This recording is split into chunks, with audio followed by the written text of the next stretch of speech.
नमस्कार दोस्तों, मैं हूं रणबीर सिंह और चर्चा करूंगा आज एक विशेष मुद्दे पर। विशेष मुद्दा क्या है? इलाहाबाद उपचुनाव है। इलाहाबाद जो पूरा हरियाणा टकटकी लगाए बैठा था 6 महीने से कि कब चुनाव की तारीख घोषित होगी। और आज आपको बता दूं 3 लोकसभा और 30 विधानसभा के लिए घोषणा करी उपचुनाव आयोग ने, और उसमें जिसमें 42 नंबर हरियाणा का इलाहाबाद भी आता है, तो उसकी भी घोषणा हुई कि 30 अक्टूबर को वहां पर वोटिंग होगी और 2 को मतगणना होगी।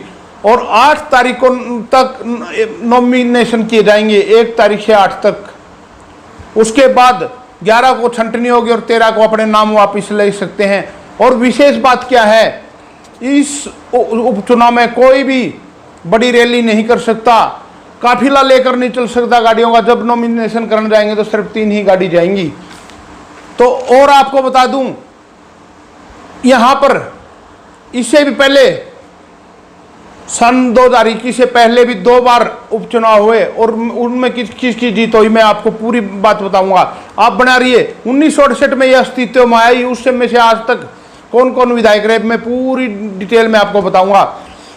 सन 68 में यह अस्तित्व में आई और लालचंद खोड़ कांग्रेस के यहाँ से विधायक बने और उसको सुप्रीम कोर्ट में चुनौती दी गई और चुनाव खारिज हुआ। और 1970 में फिर दोबारा चुनाव का ऐलान हुआ। 1970 में ओम प्रकाश चौटाला चुनाव जीतकर विधानसभा पहुंचे। दूसरी बार उपचुनाव होता है 2010 में।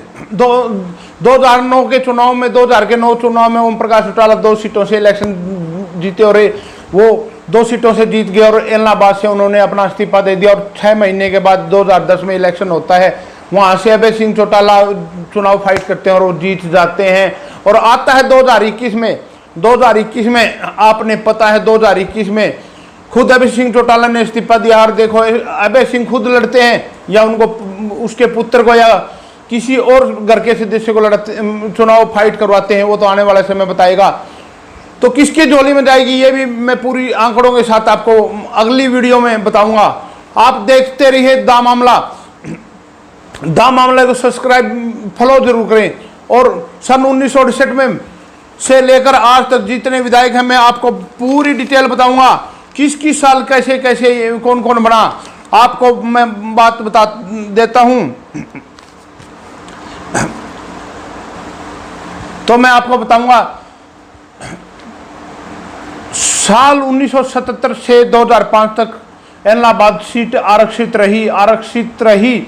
तो इसलिए देवीलाल परिवार का कोई सदस्य इलेक्शन नहीं लड़ सका यहाँ से 1977 से 2005 तक। 2000 तो मैं बताता हूँ आपको, 1972 में यहाँ से ब्रजलाल चुनाव जीते। उसके साल 1977 से 87 तक लोकदल के भागीराम विधायक रहे, यानी 1977 से 87 तक भागीराम लोकदल के थे जो विधायक रहे। उसके बाद आता है साल 1991 में यहाँ से मनीराम केहरवाला ने भागीराम लोकदल की टिकट पर जो इलेक्शन लड़ रहे थे भागीराम, उसको चुनाव हराया। उसके बाद बात आती है 1996 से लेकर 2000 तक के चुनाव में भागीराम फिर विधायक रहे लोकदल से। उसके बाद भागीराम की टिकट काट दी गई और टिकट काट दी गई तो 2005 में इन लोगों से जो एक बार सांसद भी रहे सिरसा से, डॉक्टर सुशील इंदौरा को टिकट दी गई इलाहाबाद से और सुशील इंदौरा चुनाव जीतकर विधानसभा पहुंचे। मैं आपको पूरी जानकारी तथ्यों के आधार पर दूंगा। तो उसके बाद इलाहाबाद सीट 2009 में सामान्य होती है। और आपको मैंने बता दिया 2009 में 2 जगह से चौधरी ओम प्रकाश चौटाला ने इलेक्शन फाइट किया था। इलेक्शन फाइट करने के कारण इलाहाबाद छोड़ दी गई थी, फिर अभय सिंह ने वहाँ से चुनाव जीता था। मैं बता दूं 1968 और 1991 को छोड़कर यहाँ INLD का ही कब्जा रहा। आपको मैं बता दूं इस पिछले इलेक्शन में 2019 में अभय सिंह 57,055 वोट लेकर 37.86% वोट लिए थे। उसके बाद आते हैं भाजपा से पवन बेनीवाल 45,133 वोट लिए थे। उन्होंने ये 29 यानी 30 प्रतिशत वोट मान के चलेंगे हम। उसके बाद थे कांग्रेस के भरत सिंह बेनीवाल, उन्होंने लिए थे 35,383 वोट। तो और जेजेपी से थे वहां पर ओपी सिहाग, जो चौधरी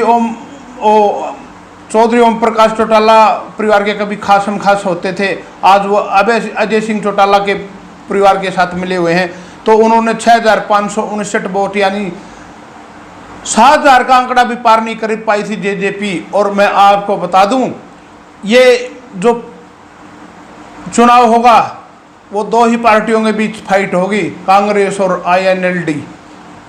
आप बता देना मेरे को 2 तारीख को कि भाई साहब आपने मामले के ऊपर दावा किया था कि यहाँ पर कांग्रेस और INLD की ही फाइट रहेगी।